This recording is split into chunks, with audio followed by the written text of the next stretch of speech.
Hey guys, what's going on? It's Eli, back with another review video. And that's right, of course, continuing on, reviewing more Christmassy films on the weekdays. 2 more left for today. And that's right, you read the title of what the second to last Christmassy film I'm reviewing, and this one coming straight from Amazon Prime and MGM Studios. Yeah, MGM Studios distributing something Batman and not Warner Brothers. But more on that in just a minute. That's right, and this being Christmassy, something Batman that's Christmassy, and it's animated. That's right, guys. I am reviewing Merry Little Batman. Yes, Merry Little Batman. Oh boy, I don't know where to start off at first. Well, yes I do, because when I first heard about Merry Little Batman, I wasn't really surprised or anything like that. I was like, okay, just wait and see what this turns out to be and what's going to be like, That's how I kind of usually am with some movies, I'm sure anybody would feel the same way too, not just me.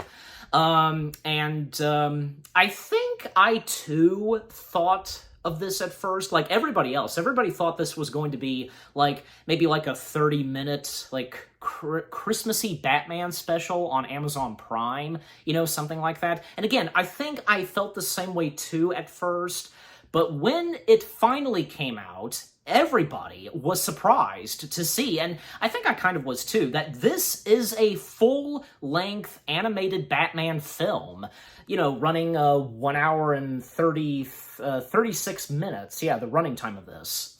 So, okay, that's pretty cool. And I think, it's the longest running time Batman animated feature film, longer, I guess, than Mask of the Phantasm. At least that's what I think and heard. I don't know. And yeah, this being the first Batman material to be distributed not by Warner Brothers, but still, DC Comics, Warner Brothers Animation, obviously, but not Warner Brothers themselves, because they sold this Batman Christmassy film over to Amazon Prime, and, there were a few times where other Batman materials were not distributed by Warner Brothers, like the Batman movie serials from the 1940s. Those were distributed by Columbia Pictures, and most famously, the Batman 60s show was distributed by 20th Century Fox, the show and the movie. They were responsible for bringing the 60s Batman show and movie to life, and without the 60s Batman, well, we wouldn't have what would come next for Batman, including this, And because that's the thing, the 60s Batman show did save Batman altogether, saving the Batman comic industry and so on. Yeah, you get my point. And if you know that story. Yeah, so I, of course, watched Merry Little Batman, and obviously, because I'm reviewing it, you're watching it, and I gotta say, it surprisingly was pretty good. Not that bad. It's not, I don't think it's a massive, huge success. It's an okay, cute, and, fun, adventurous Batman animated film. You know what I mean? Okay, so, as always, read the description / the story. Damian Wayne is left alone at home while his father, Batman, goes out to help the Justice League on Christmas Eve, but ends up discovering a plot in Gotham to steal Christmas and take the chance to be a superhero like Batman. Alright, so now that I've read the description / the story, let's get into the movie itself. Yeah, I gotta say, first off, with the animation, let's start with the animation. It has a very interesting animation style to this, and it works for this movie. Being directed by Mike Roth, who's best known for being one of the writers and I think creator of Cartoon Network's Regular Show, and when knowing that one of the guys from regular show did this, you can definitely tell with the animation. Because I think, yeah, there are some similarities to the animation to regular show and this. So, and I heard, like, Mike Roth was presented this project of Batman and so on, and thus, well, I mean, because he directed it, and thus we have it. You know, I gotta say, like, the animation style to both regular show, like, similarities, like, with how the characters are moving, I guess, kind of, you know. I mean, like, I guess for one thing, the facial expressions, that's one thing. And, you know, because Mike Roth having this, as any creator of something animation, having, you know, a unique style and look to any type of animation, whether if it's hand-drawn or CG. So, yeah. So with the story itself and with our cast of characters, we of course have Bruce Wayne / Batman, voiced by Luke Wilson. At this point in the movie, Gotham City is now one of the safest cities on the planet, you think. And Bruce Wayne, he's a dad, and if I'm correct, yeah, because his son, Damian Wayne / Little Batman, and that's how he's credited, I believe, yeah, his son is his biological son, and there is mentions about his mother, and until I get to mentioning the mother, and when, you know, they mention it. Anyways, Damian Wayne, being voiced by Jonas Kabrib? Am I saying the full name right? I don't know. Damian Wayne is full of himself because he desperately and strongly dreams of becoming a superhero just like his father. We also have, of course, Alfred Pennyworth. Jeez Louise, like, Alfred is, you know, he's still alive and well, you know, not to be cruel or anything. So Alfred Pennyworth being voiced by the one and only James Cromwell. And yeah, James Cromwell, he's good in anything. And hey, he was pretty good being cast doing the voice of Alfred. And if he were to play Alfred in live action, he would be perfect, you know? Hey, like, he'd be good. Because again, he's James Cromwell. He's the guy that started the whole thing of the Federation, you know, because of his character in Star Trek. Anyways, so all three of them, they live in, of course, Wayne Manor.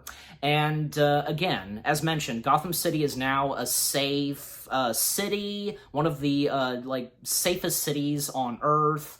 And, you know, no crime, nothing like that going on in Gotham City for now, because you wonder what happened to all the villains, but we soon find out in just a little bit. And again, Damian just being a fool of himself, wanting to be a superhero like his dad, and he hopes that, you know, he's going to become a superhero, maybe possibly Batman. And Bruce Wayne, his father, does, like, show him a Christmas present that he's going to give to his son, and what could it be? Like, is it something Batman-related? And I think, yeah, because it turns out to be a utility belt, and I think it's like a first aid utility belt, because that's what Bruce Wayne mentioned. And yeah, things get too out of hand for Damian, and even when, say, Bruce does get a call from the Bat phone from the Justice League, or at least we think it's the Justice League at first. And it's nice to see that, yeah, of course, the Justice League does exist in this, you know, world of Batman. You know, and for that matter, Merry Little Batman. I mean, we never see the Justice League. I mean, this is all about Batman, of course. So, yeah, understandable. So Bruce Wayne suiting back up as Batman after, you know, not suiting up and being Batman for a long time. And again, things get out of hand with Damian, and Bruce at one point just puts his foot down and, you know, tells his son to give back the utility belt because he feels that his son is not ready, and, you know, Damian has no choice. And Bruce has Alfred to, you know, take care of the utility belt.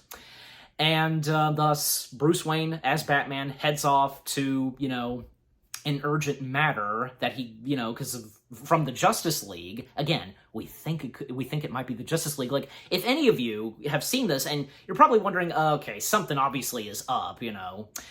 Well, and throughout what's going on in Wayne Manor, because Damian doesn't care because he really wants to do this, and he starts like training himself. It's a pretty funny montage of him training, and what he fixes in the microwave. Jeez Louise, what did he put in that ice cream?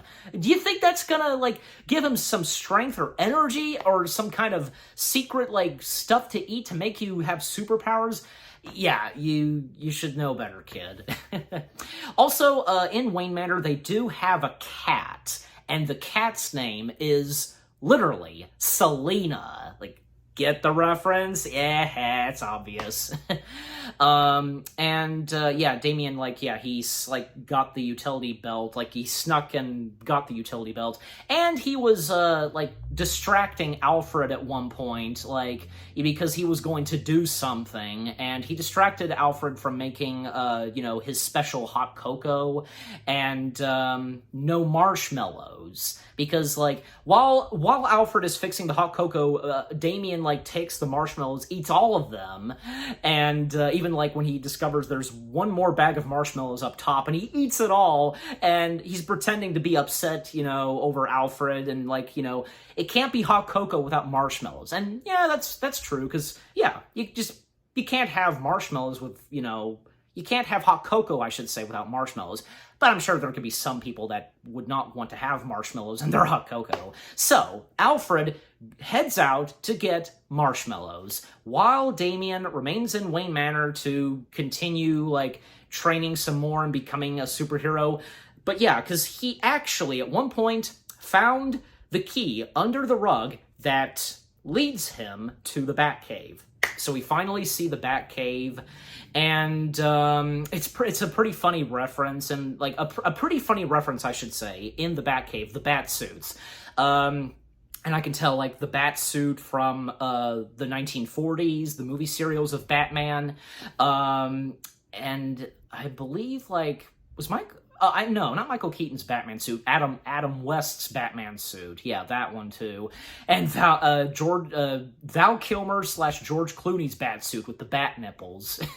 And the last one, which actually, it's Damian's batsuit, because Bruce had secretly made Damian his own batsuit, and for when he would grow older, and he discovers on the Bat computer that Bruce left a message for his son. All this for Damian in case, his father were ever to die / be killed, and it's pretty funny because in the message, because Bruce recorded this message for Damian, and, behind him in the recorded footage, the message is baby Damian, and in the message, not only in case Damian were to discover this after his father were dead / killed, but if he snuck into the Batcave, if, him being a kid, and, you're grounded, wait until I get back home, and such. Yeah, it's pretty funny.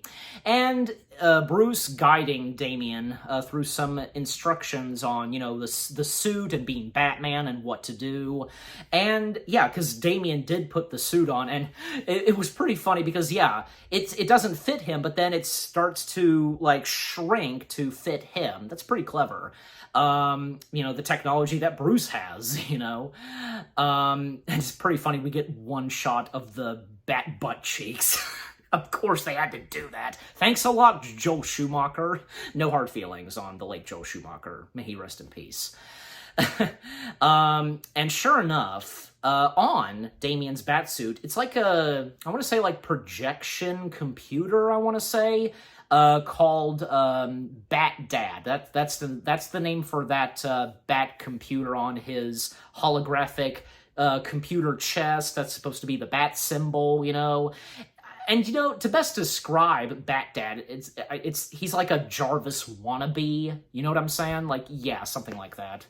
And, of course, riding out of the Batcave in a vehicle, and Damian takes, at first, he's attempting to drive this, Batmobile tank or something? Is that what it's supposed to be? I don't know. But it actually opens, and he's actually now driving a Bat bike, and thus he drives into Gotham City, But before that, there were two crooks that basically invaded Wayne Manor, and sure enough, Damian took care of those two crooks.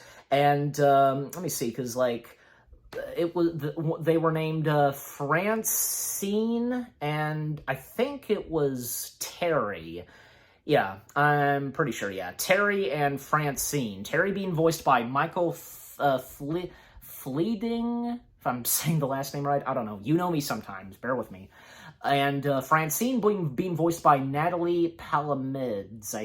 Again, if I'm even saying any of their names right, again, you know me sometimes. So before Damian went into the Batcave and all that, because, you know, can't forget to mention this and bring this up, that, you know, the two crooks, Terry and Francine, they broke into Wayne Manor because they were robbing from mansions, and thus, you know, they made their way into Wayne Manor because Damian kind of like, it was an accident. Like, he accidentally turned off all the security stuff and all that, you know, and the gates opened. So, I mean, it was an accident, and, you know, causing all the Christmassy lights to go out. It was pretty funny. So the two crooks making their way into Wayne Manor, and, you know, they come face to face with Damian, and again, he takes care of them very well. Like, it's just like Home Alone. Exactly like Home Alone. Anything to do that's Christmassy and with crooks, you know? It's just, oh my gosh. There's a lot of that, and thanks a lot, Home Alone, for starting that.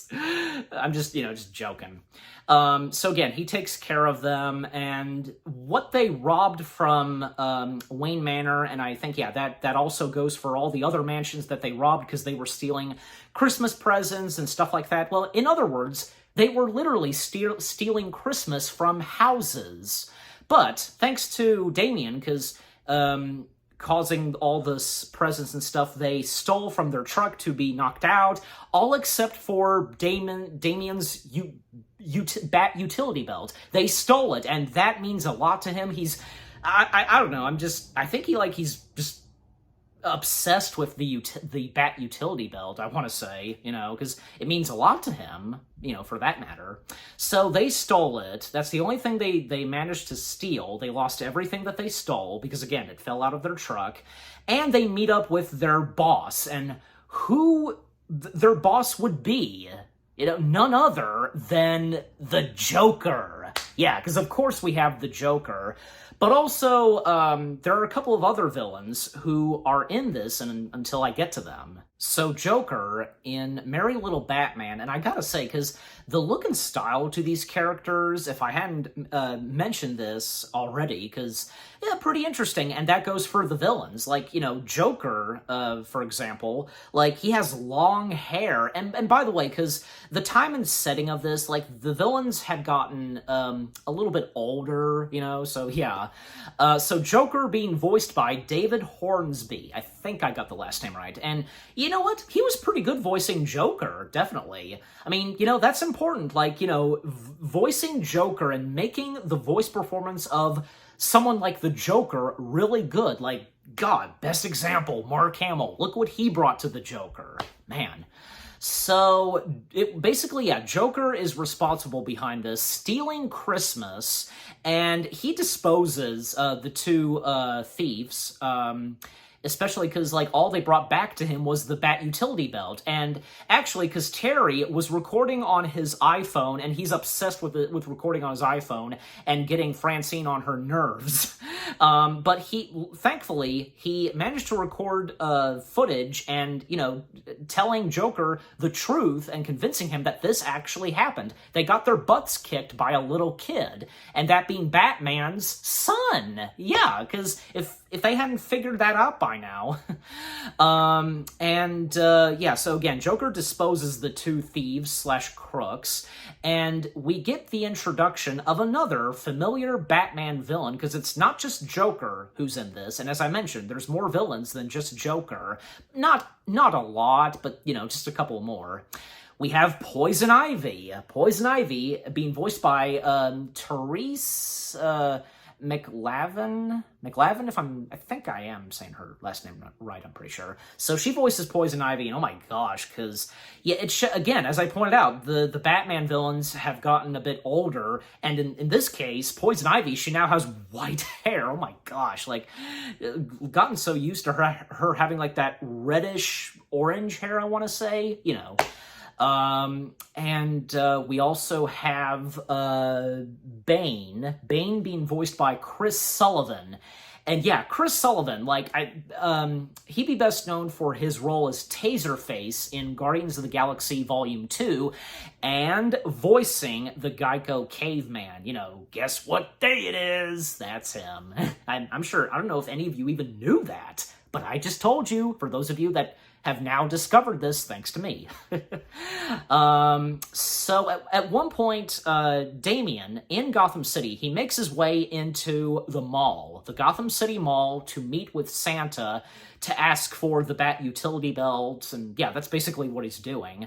But he discovers that underneath the costuming of Santa and an elf, they're actually Poison Ivy and Bane, and Bane in this, like, well, he's kind of doing, like, just like how he was portrayed in Batman and Robin, just grunting and stuff like that, and just saying a few words of dialogue, like, oh my gosh, you know, but Bane has spoken. He's not really, like, I don't know, like a monster beast animal, if you get what I'm saying. I'm sure some of you would agree, too. Like, the Batman animated series, in Batman the Animated Series, like, Bane was talking a lot.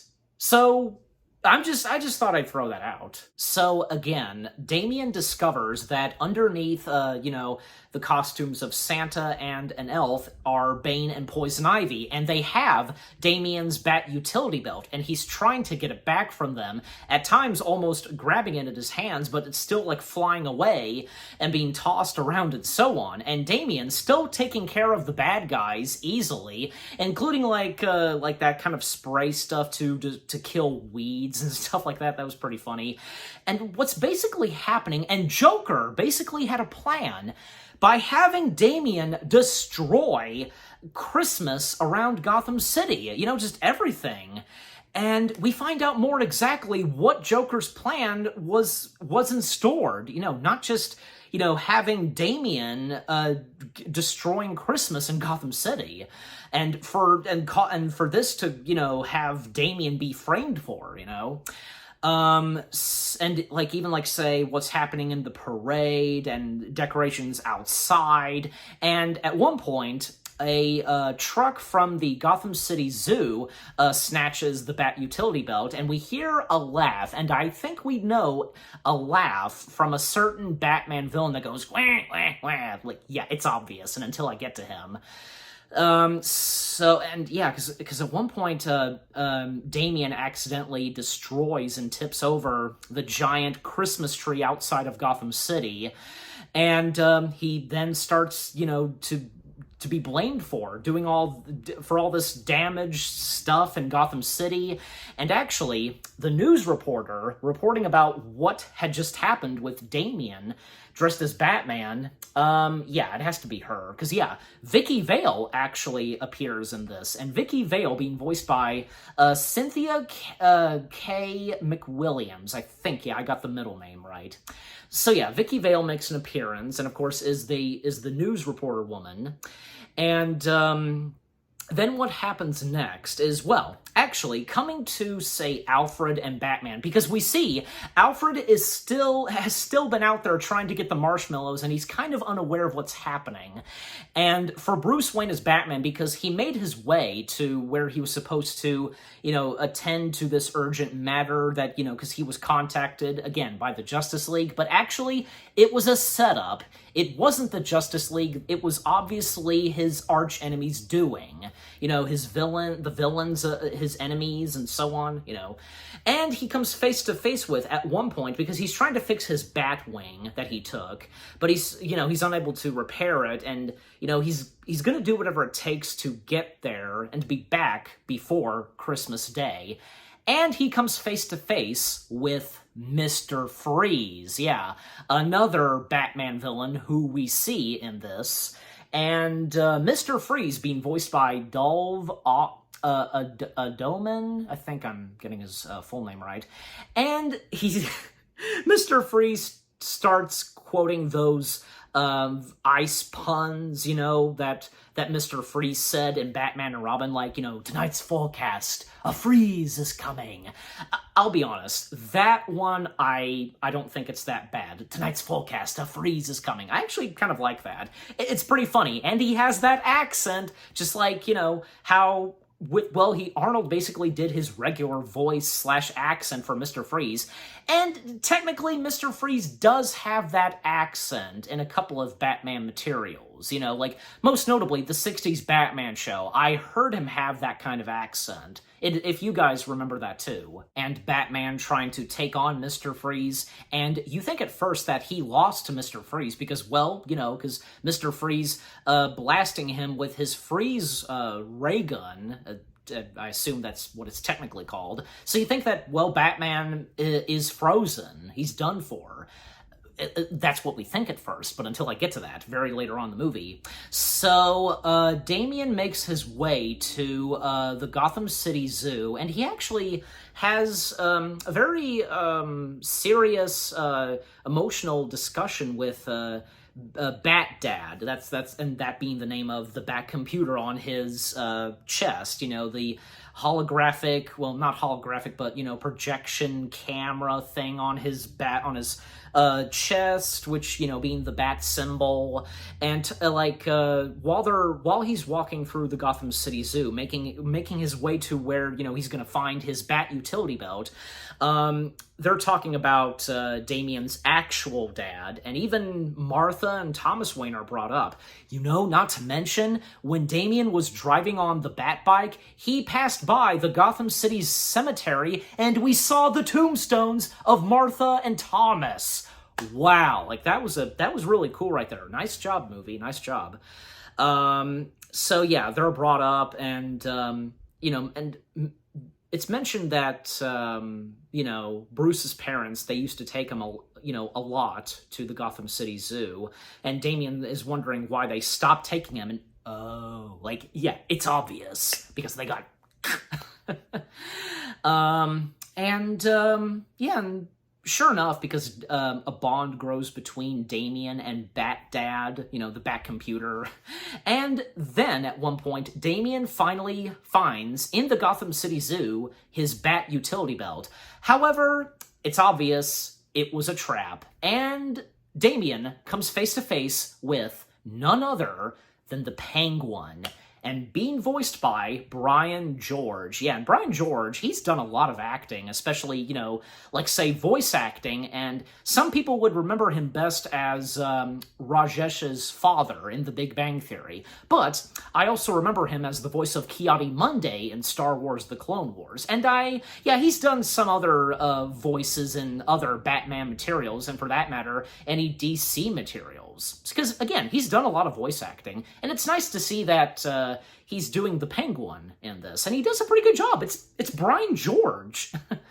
So the Penguin has Damian's Bat utility belt, and then Damian comes face to face, not face to face in person, but on computer screens, the Joker, and the Joker just taunting him and tricking him, and just telling him that he'll never see his utility belt again, and so on. But Damian is having none of that, and sure enough, the Penguin and Damian start to fight, and even at one point, the pointy tip of Penguin's umbrella poked and broke Bat Dad. Oh no, because he's damaged. That's not good. And they were basically in a truck, because Damian was first in the Gotham City Zoo, but he fell down through an igloo, I think, yeah. And he made his way basically into a truck, and they're in the parade, because when part of that truck opens, thus they're in the parade, and balloons are around, and Penguin makes his escape with a penguin balloon. Damian, chases after Penguin, trying to get the Bat utility belt, and causing to basically poke holes in the Penguin balloon and causing to run and hit all the other Christmas balloons, even one of them being a gingerbread balloon that basically destroyed a little bit of a building. How? It's a balloon! I was confused on that. Maybe I don't really get it. I mean, I guess like it depends on certain balloons, and with how winds are powerful and strong, if they were to hit anything and the damage they would cause, But anyways, so once again, Damian causing disaster and destruction in Gotham and, Christmas. And again, that was the Joker's plan for him to do so. And the Penguin lets go of his utility belt and causing Damian to fall. And Bat-Dad makes the sacrifice of inflating Damian's batsuit to save him, and that's what he does, and Bat-Dad thanks Damian for, this bond and relationship and so on, friendship, that kind of stuff. And thus, Bat-Dad is sadly destroyed and basically dead. That's unfortunate. And yeah, just chaos happening in Gotham City. And yeah, the citizens of Gotham realize that crime is back in Gotham, and thus they start to panic. And we then get the appearance of Commissioner Gordon, because Commissioner Gordon was brought up a bit earlier in the film. And what's he doing in his office this whole time? Technically, well, he's making a gingerbread house. And he looks outside the window, and he sees a lot of chaos is happening, and he activates the bat signal. And yeah, and basically, and what we see, he hadn't turned on the bat signal in a long time.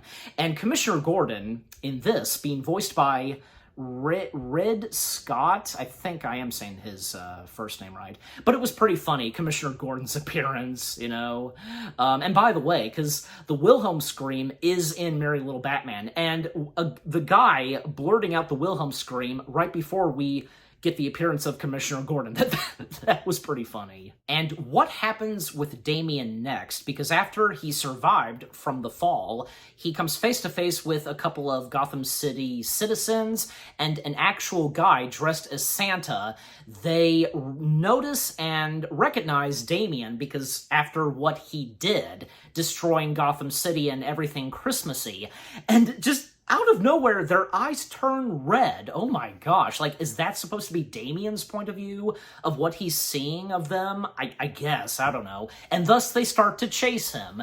And at one point, the coloring and animation turns into black and white and noir. Yeah, noir.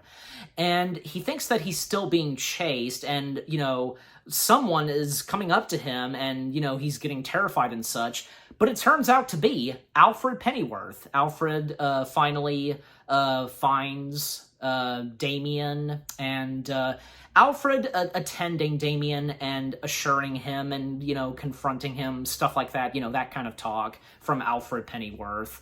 And Damian, for one thing, realizes and thinks at first that, maybe it wasn't a good idea, like, trying to be a superhero. I mean, that's what he wanted to be, all his life, is to just be a good superhero like his dad someday. That's what he really wanted. But, again, it seems like at first it's not working out for him. But then, at one point, when they're about to make their way back to Wayne Manor, everything's now quiet in Gotham City. Okay. A balloon comes down, and Damian notices it, and it has a letter, and it, obviously comes from Joker. And after Damian reads it, it's a drawing of a cookie, and those chocolate chip pieces, of the cookie being drawn, actually, it's obvious they were holes because of knockout gas. Wow, that was smart thinking from Joker. What he put in that card/letter to Damian. And then what happens next is that Damian wakes up, first waking up in the toxic like factory building in Gotham City, with the chemicals, and that's the place where Joker was born. Yeah. And basically, he sees on some of the walls that it's guiding Damian where he needs to be, and he makes his way into this huge snow globe where the villains reside in. And yeah, we see Joker, Penguin, Poison Ivy, and Bane. They're there, and, they're waiting to greet Damian. And they're convincing Damian, and basically, they tell him that, they were responsible for him, like, destroying what was in Gotham City and everything Christmas and so on. And not only that, but while Damian was doing that stuff, the villains were stealing Christmas from everybody in Gotham City. And that's what they did years ago, and when they were much younger and stuff like that. And they missed doing it. And yeah, I mean, this was basically the perfect opportunity, and because Damian, he was present and what he was doing. So yeah. And, basically, like, I think, like, they were, like, convincing him to, yeah, like, be a supervillain and be one of them, and giving back his Bat utility belt. And in the Bat utility belt, there's a lot of, like, bombs and weapons in the utility belt. It's pretty funny. But Damian, of course, knows what the right thing it is that he has to do, and sure enough, he sacrifices his Bat utility belt by throwing it in the fire, which that causes an explosion, and that sure enough breaks the giant snow globe.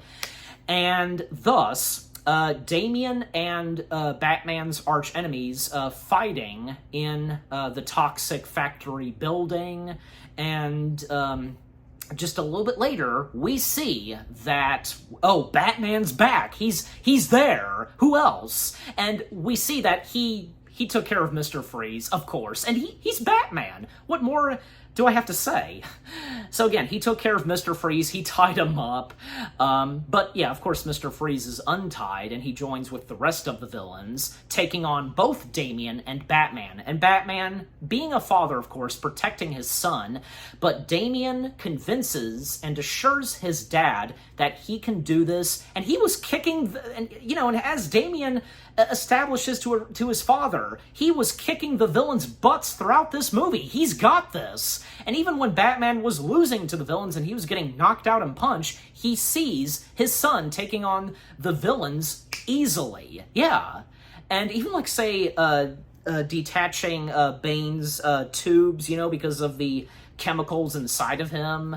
And I think, yeah, Bane, because in this, Bane has one or two lines, and he did speak something before he was thrown into that chemical pool, toxic waste and so on.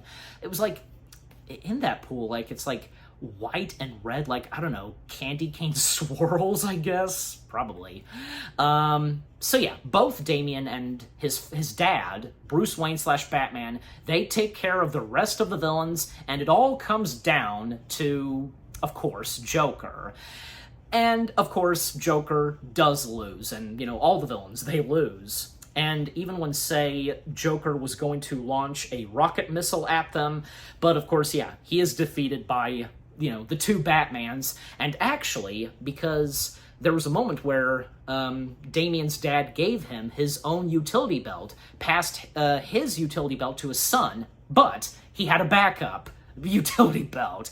And, him telling his son, there's a lot more that you have to be taught being Batman and so on. Yeah, because having an extra backup Bat utility belt, for example.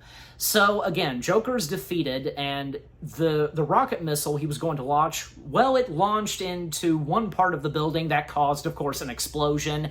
Joker goes flying backwards, and in slow motion, and Silent Night is being played, the instrumental piece of Silent Night. And Joker, as he's flying, and before he lands into that pool, where the other villains they're in, he, in slow motion, he says, "Merry Christmas." It's pretty funny. And because he landed in the pool of chemicals, Batman commented that he should have a subsuit. Yeah, technically he should. So, of course, the villains are defeated. Christmas is saved thanks to both Batman and Damian.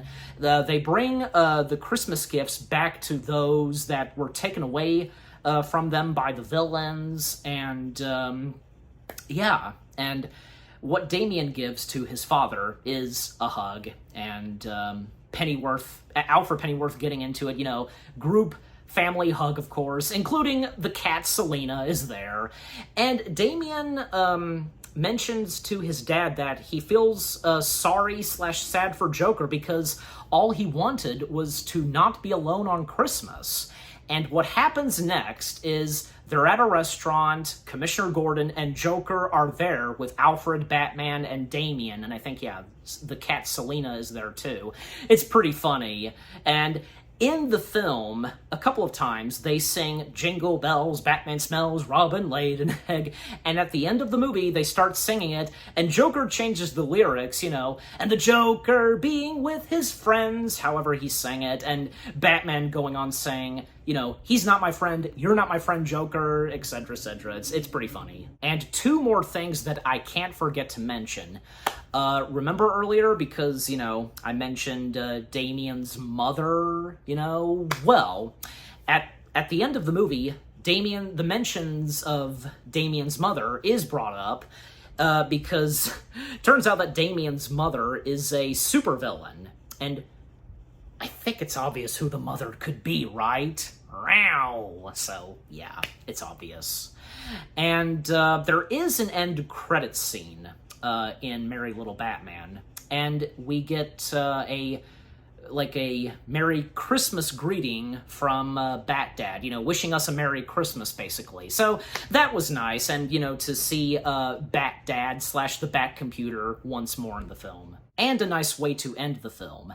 Merry Little Batman, I gotta say, is a pretty good, entertaining piece of Batman animation, and, for it being Christmassy.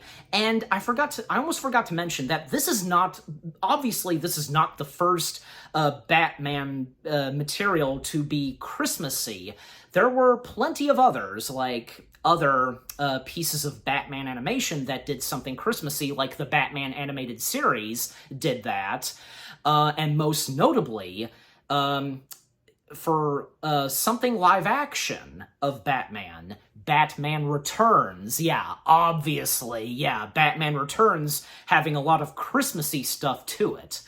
But for this, it was, again, I think, not bad, pretty good, entertaining. The animation was pretty good. The storytelling, the way these Batman characters were portrayed, the voice acting in this, the music, the emotional / funny moments, everything to this, I think, was pretty good and entertaining. And I'm giving Merry Little Batman, it's on my mind, 7 out of 10 stars. Yes, 7 out of 10 stars for Merry Little Batman.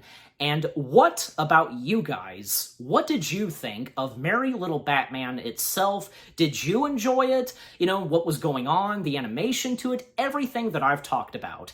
And what did you think of my review? Leave comments and give this review video a like, as always. So, with all that being said, thank you very much for watching. I hope you guys enjoyed my review of Merry Little Batman. More review videos are on the way. They're going to be awesome. Keep looking forward, and I'll see you guys in the next video / review. And there's one more Christmassy film for me to review. And to give you guys a hint on what the next / last Christmassy film that I'm going to review, well, let's just say that it's the proper sequel that's all about the Parkers. I think you might know what it is that I'm talking about. Stay tuned for that later tonight. The last Christmassy film that I'm going to review. Take care, peace out, and happy holidays / Merry Christmas to you all.